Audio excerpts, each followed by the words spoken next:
तो हम सॉल्व कर रहे हैं एक्सरसाइज 8.1 का question number 6। If triangle A and B are acute angles such that cos A is equal to cos B then show that angle A is equal to B. तो question में दिया हुआ है कि A and B acute angle है, such that की cos A is equal to cos B दिया हुआ है। तो हमें शो करना है कि एंगल ए एंगल बी के बराबर होगा। तो मैं किसी भी क्वेश्चन को 3 स्टेप में सॉल्व करता हूँ कि क्वेश्चन में गिवन क्या है, फार्मूला क्या रिक्वायर्ड है और प्रॉब्लम को सॉल्व करना। तो पहला स्टेप में गिवन से स्टार्ट करता हूँ। तो गिवन है angle A and B are acute, ये दो चीज़ें गिवन है। तो इससे मैं एक ट्रायंगल बना लेता हूँ ए बी सी।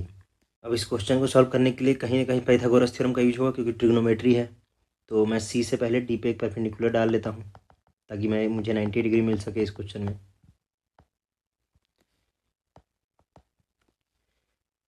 तो अब हमारे पास दो ट्रायंगल हो गए, एक हो गया ट्रायंगल ए सी डी और एक हो गया ट्रायंगल बी सी डी।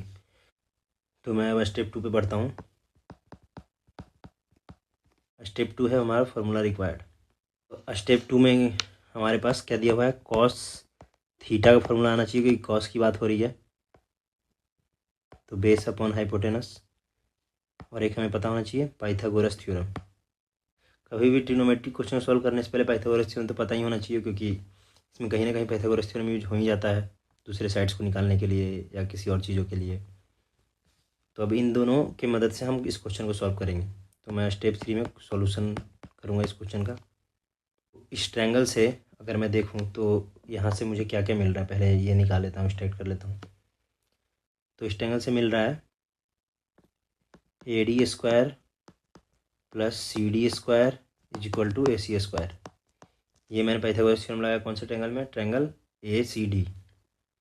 और दूसरा ट्रायंगल हम देखें बी सी डी, तो B D square plus C D square is equal to B C square. तो ये दो चीज़ें हम यूज करेंगे इस क्वेश्चन को सॉल्व करने के लिए।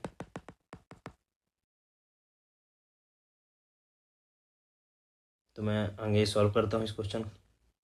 तो क्वेश्चन में गिवन जो दिया हुआ था उसको लिखता हूँ मैं, cos A is equal to cos B. तो इसका मतलब क्या दिया हुआ है, कॉस ए क्या है, बेस अपॉन हाइपोटेनस। तो कॉस ए के हिसाब से परपेंडिकुलर क्या है, सी डी। तो इसका बेस क्या हुआ, ए डी। तो ये इसका ए डी बेस हो गया। तो यहाँ लिखेंगे हम ए डी अपॉन हाइपोटेनस क्या हो गया इसका, ए सी। तो ए डी अपॉन ए सी। और कॉस बी के हिसाब से देखें तो इसका परपेंडिकुलर क्या है, बी के लिए जस्ट उसका अपोजिट वाला साइड उसका परपेंडिकुलर होता है किसी भी एंगल के लिए। तो बी के लिए परपेंडिकुलर हो गया सी डी और बेस क्या हो गया, बी डी। तो यहाँ पे क्या हो गया, बी डी, और इसका हाइपोटेनस क्या हो गया इस ट्रायंगल का, इस बी सी डी वाले का, ये वाला हाइपोटेनस हो गया। तो B D upon B C. तो ये हमें दिया हुआ है। और हमें और क्या पता है कि by Pythagoras theorem in triangle A C D and triangle B C D, हमारे पास क्या है कि A D square plus C D square is equal to A C square हमारे पास। ये ट्रायंगल ए सी डी में है। और दूसरा हमारे पास क्या है, B D square plus C D square is equal to क्या है, बी सी स्क्वायर। ये ट्रायंगल बी सी डी में। तो हमारे पास जो भी रिजल्ट्स हैं ऑलरेडी पाइथागोरस थ्योरम सब स्क्वायर में है। तो ये इक्वेशन 1 हो गया हमारे पास जो कि मैंने गिवन से निकाला है। तो मैं उसमें भी दोनों साइड स्क्वायर कर लेता हूँ क्योंकि मेरे पास स्क्वायर वाली चीज़ें अवेलेबल हैं। तो A D upon A C का square is equal to B D upon B C का स्क्वायर फ्रॉम इक्वेशन 1। तो क्या आ गया, A D square upon A C square आ गया ये, और B D square upon B C square आ गया। तो ए डी स्क्वायर यहाँ से अगर हम इस इक्वेशन से देखें, ये इक्वेशन 2 नाम दे देते हैं हम इसको इक्वेशन 3 नेम दे देते हैं। तो यहाँ पे अगर इक्वेशन 2 से देखें तो ए डी स्क्वायर क्या आएगा, A C square minus C D square upon A C square, और बी डी स्क्वायर क्या आएगा, B C square minus C D square upon B C square. तो ये आया। तो अब हम इसको सॉल्व करते हैं।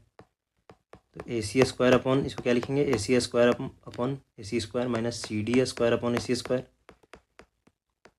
Is equal to B C square upon B C square minus C D square upon B C square. तो ये क्या हो गया, एक, ये क्या हो गया, एक। तो 1 minus C D square upon A C square, और ये भी क्या हो गया, 1 minus C D square upon B C square. तो क्या हो गया, 1 से 1 कट गया, तो क्या बचा, माइनस से माइनस ख़त्म हो गया यहाँ पे। तो C D square upon A C square is equal to C D square upon B C square, यहाँ स्क्वायर छूट गया।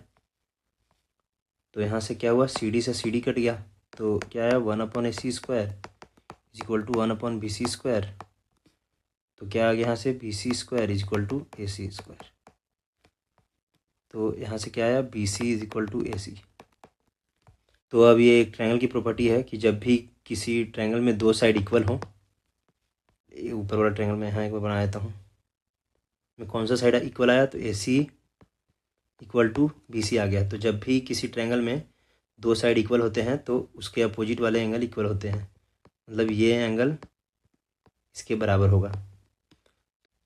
तो यहाँ से आ गया angle A is equal to angle B. तो हेंस प्रूफ।